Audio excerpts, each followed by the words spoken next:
Olá, tudo bem com vocês? Bom dia, boa tarde, boa noite, conforme o horário em que vocês acessarem esse vídeo. Vamos falar de história. No contexto da história brasileira, ocorreram algumas revoltas. No vídeo de hoje, vamos falar sobre a Conjuração Baiana, também conhecida como a Revolta dos Alfaiates. Após quase um século de crise, no final do século XVIII, a capitania da Bahia vinha readquirindo importância econômica com a recuperação das atividades açucareiras.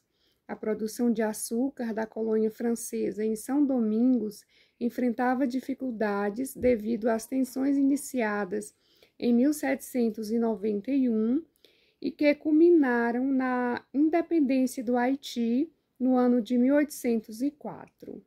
O impacto da Revolução Haitiana teria sido imenso, provocando o receio nas elites e autoridades coloniais de que os acontecimentos na ilha de São Domingos pudessem se repetir por todo o continente.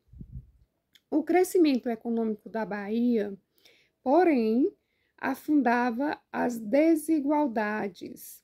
A opulência e riqueza de uns poucos contrastavam com a miséria de muitos. Foi nesse contexto que, em 1798, a capitania foi sacudida por um grande movimento separatista. Esse movimento foi a Revolta dos Alfaiates, como ficou conhecida. Iniciou-se em um núcleo de letrados e oficiais que se reuniam numa sociedade secreta denominada Cavaleiros da Luz.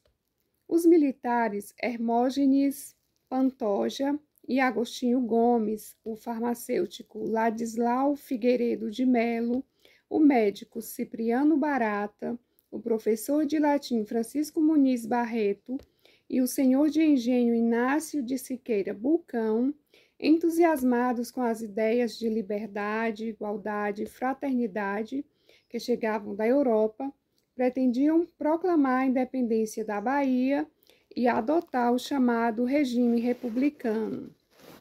Essas lideranças passaram a divulgar suas ideias a outras camadas mais populares da sociedade baiana.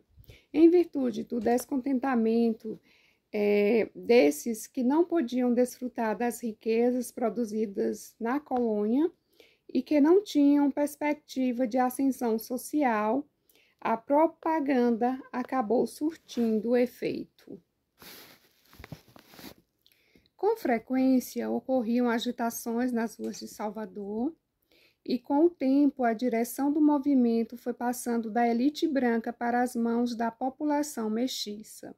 Liderada pelos soldados Lucas Dantas e Luiz Gonzaga das Virgens, pelos alfaiates Manuel Faustino dos Santos Lira e João de Deus e pelo Aurives Luiz Pires, a revolta ganhou mais força. Na América Portuguesa, as desigualdades sociais eram enormes. Enquanto riqueza, poder e prestígio estavam nas mãos da minoria branca, o trabalho pesado se concentrava nas mãos de escravos e mestiços, que compunham a grande maioria da população. Por esse motivo, as ideias de igualdade e liberdade proclamadas pela Revolução Francesa e o exemplo de São Domingos, cuja independência foi conquistada por negros escravizados contra os colonizadores brancos, surtiram tanto efeito junto às camadas mais baixas.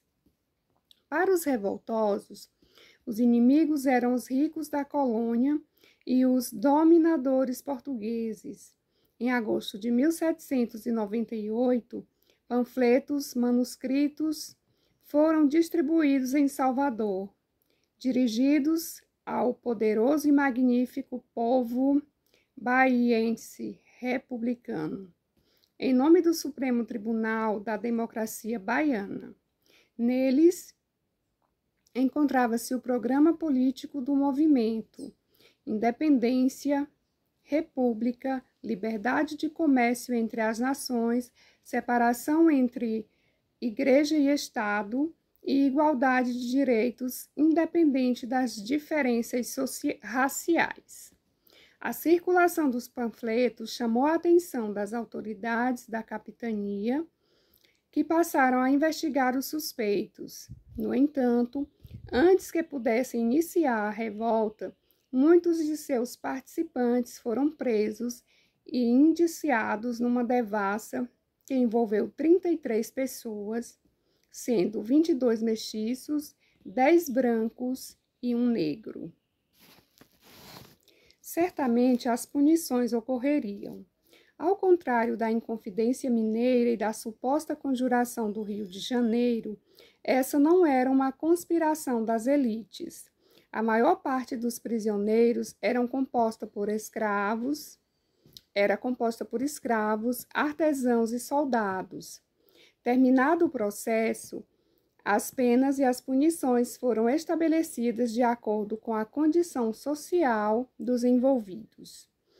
Em 1799, foram enforcados, esquartejados e tiveram as partes de seus corpos expostas os soldados Luiz Gonzaga e Luiz Dantas e os alfaiates João de Deus e Manuel Faustino. O ourives Luiz Pires, condenado à mesma pena, conseguiu fugir. 2 escravos e 5 mestiços foram chicoteados em praça pública e depois remetidos à África. Pessoas de melhor posição social, de maior qualidade, entre aspas, como se dizia à época, tiveram penas diferenciadas. Cipriano Barata foi absolvido, Hermógenes Pantoja e Oliveira Borges foram condenados a 6 meses de prisão e Muniz Barreto a 1 ano. Condenações dadas, esse é um pequeno resumo da história da Conjuração Baiana.